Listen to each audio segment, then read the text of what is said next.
Welcome to the 169th installment of Ear to the Ground, the Land Stewardship Project's podcast on family farming, sustainable agriculture, local food systems, and local democracy. I'm Brian DeVore, editor of the Land Stewardship Letter. When Devin and Ross Ballinger were looking to get their feet wet raising vegetables on a commercial scale, they didn't need 100 acres of land. They didn't even need 10 or 5 acres. What they needed was less than an acre or so of good ground near a farmer's market so they could, as Devin puts it, make mistakes on a small scale. A few years ago, while living in an apartment in Minnesota's Twin Cities, they became friends with Monica Walsh. Monica was struck by the Ballingers' passion for food and gardening and introduced them to her parents, Jerome and Julie Walsh. It turns out the Walsh's 150-acre organic farm in southeastern Minnesota had just what the young couple needed, a half-acre odd corner of fertile land that was difficult to till with bigger field equipment. Even better, there was an extra trailer home on the land, as well as an old milk barn that could be used as a vegetable packing shed. Jerome and Julie felt that providing the Ballingers a helping hand was the least they could do. When they were looking to buy a farm in 1980, they had a difficult time finding something that was a good fit for their needs while being affordable. They ended up buying their operation from a couple that wanted to see their farm become a home and source of income for a family, rather than just one more plowed field in a bigger cropping enterprise. Over the years, Jerome and Julie built up a 50-cow organic dairy herd and raised 4 daughters on the farm, which lies just north of the city of Rochester. These days, Jerome and Julie raise grass-fed beef as well as organic field crops. 2015 marks the 3rd growing season the Ballingers have raised vegetables for local farmers markets and restaurants while living on the Walsh farm. They pay rent and utilities and have use of the dairy barn as well as some basic tools such as a utility vehicle. This low-risk entry into farming has given the young couple, they're both 30, the confidence to begin striking out on their own. Ross is a videographer and Devin works for Renewing the Countryside, but their long-term goal is to make farming a career. This past winter, they enrolled in the Land Stewardship Project's Farm Beginnings course, which provided them a solid foundation in everything from business planning to marketing. Now Devin and Ross have begun the search for a farm they can purchase so they can develop a permanent home for their budding agricultural enterprise. I recently visited the Walsh farm and chatted with Devin and Jerome about their somewhat unique arrangement. Devin talked about how important it is to have a low-risk entry into agriculture, and Jerome described why he thinks there are a lot of farms in the region that have an odd corner or two that would provide the perfect launching pad for a beginner. Jerome, who is 62, feels providing such a helping hand is one way to ensure the future viability of his community. Jerome, I wanted to ask you about this whole idea of, you had talked earlier about you kind of feel like maybe you have you said 150 acres here, and this was always an odd corner. Maybe it was kind of hard to farm and get equipment in here, but it's really fertile soil, and you kind of feel like, maybe every farmer might have a little odd corner that, when you have an acre of vegetables, that's a pretty good production right there. We actually did have this on a kind of an odd-shaped piece. We were introduced to Devin and Ross by our daughter, Monica. They all lived together in the Twin Cities, and Devin and Ross were very interested in gardening, and I thought, what a great place for them. Plus, another thing we had here on the farm, we did have another home, and they needed a home to live in, and they come down this is going on the 3rd year now, 3rd season that they've gardened, and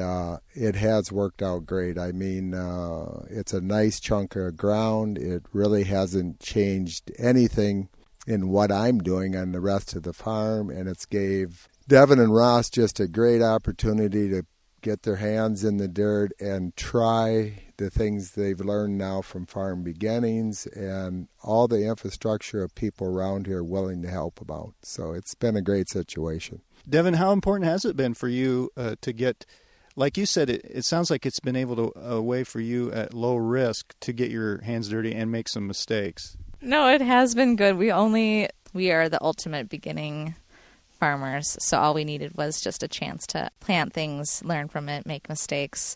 And this being our 3rd year, I feel like we're really ready to invest in ourselves and invest in this farm enterprise. And just this chance to have access to this small piece of land with not a lot of capital investment has been crucial. So now we can make those bigger purchases with some groundwork behind us.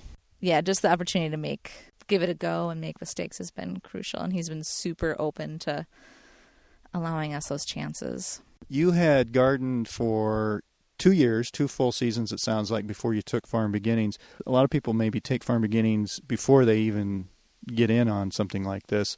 But why did you kind of go for a few seasons and then decide you needed to take a class? Neither Russ or I have like a huge farming background, so we were kind of at a crossroads of, is this going to be more homesteading or is this going to be more of a business? And we had some people, both Karen Stetler at your office and Marge Worthison, who kind of coaxed us into that this might be a helpful situation. And it helped us in the business side of things and financially figuring out what our goals are and put us on a good path that way. So Jerome, has it been kind of fun to see, I guess, you had dairy farmed and now you have grass-fed beef and you raise some other stuff on the farm here, some crops. But has it been fun to kind of see a completely different enterprise set up? You said you're not really a gardener yourself, and I don't know, is that kind of fun to see? And you don't have to go to the farmer, get up early and go to the farmers markets. That must be nice too. But you can see that this land being used for yet one more enterprise. Yeah, it's been a great situation, and we were actually we had people kind of bend out of their normal situation. The people we bought the farm from gave us an opportunity because they wanted to see it continue on as a dairy farm, which they had worked all their lives to build. So to see Devin and Ross here now and letting them use this chunk of ground, it's been really good. Plus we get all the vegetables we want whenever we want them. But it's just an opportunity for people that didn't have the land or didn't have a home to where they could stay and garden all in the same place. And we actually have some little equipment on the farm that they can use because it's equipment we've had over the years, whether we used it for in the dairy operation, whatever. We're actually using the old dairy barn now. They got a walk-in cooler. They're using the milk house to wash vegetables. So what I see out of the whole thing is I think there's more than just this place where a couple or a single person could actually come in and give it a try at this gardening and raising healthy food, which is great for the community and it's great for people that are looking for healthy food to buy, and it's cost effective for people to get good healthy food without having to go to the supermarket. So there's just a lot of different ways of looking at it, and I hope that there's situations for more people to get on the land and do what they're doing here. So, well, and you had mentioned before that it's just a real shame to see a farmstead go up for sale, and because the timing isn't right or there isn't the finances in order for the beginning farmer, it just gets the buildings get bulldozed and it becomes another big corn and bean field. That's a whole different. It's just one more piece of land rather than an actual farm. Yeah, over the years, what we've seen here, even in southeast Minnesota, is we're losing farm sites that are 3 and 4 generations in of people that have put a lot of blood and sweat into building homes, barns, sheds, and it would be great for these building sites not to be bulldozed and figure out a way to give, a young couple access to either renting them with an option to buy without destroying these, because there's a well there's electricity coming onto these farms, and that all costed somebody a lot of money. And I think even government funds were put into helping people get some of this stuff established on these farms, and once they're gone, and that's just another tract of land then that there's no tax revenue and things like that's being collected that makes a community strong. And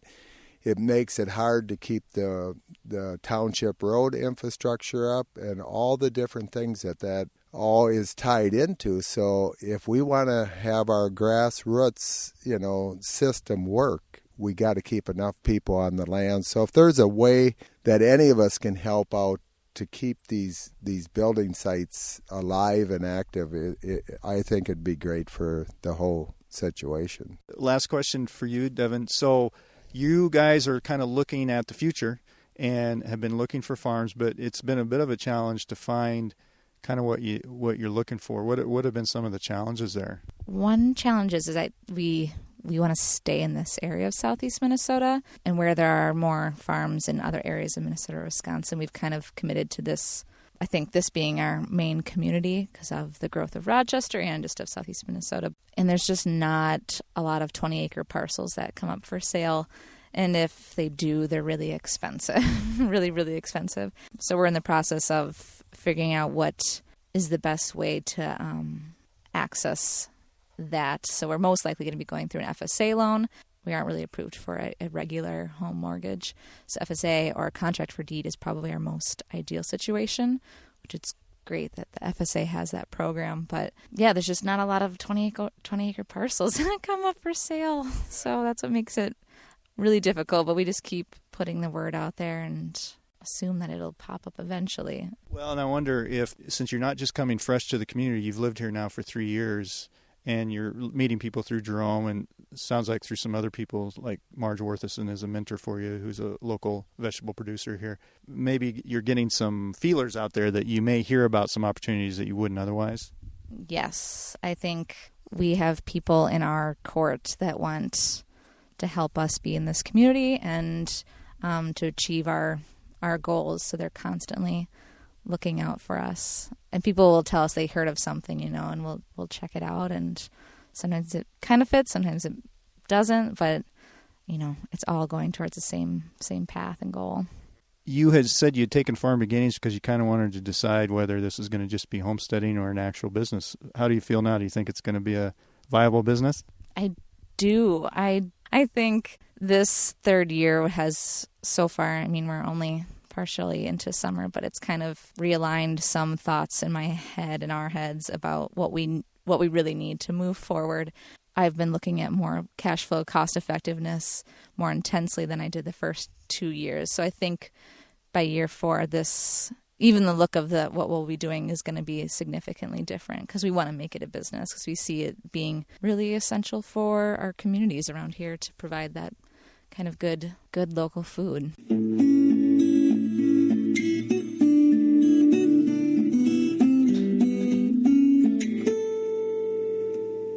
For more information on LSP's Farm Beginnings program, see www.farmbeginnings.org. If you have comments or suggestions about this podcast, contact Brian DeVore at bdevore@landstewardshipproject.org, or you can call 612-722-6377. Thanks to Laura Borgendale, Western Minnesota musician, for Ear to the Ground's theme music. And a special thank you to all of Land Stewardship Project's members who make initiatives such as this podcast possible. If you're not a member, visit landstewardshipproject.org to learn how you can support LSP. Thanks for listening.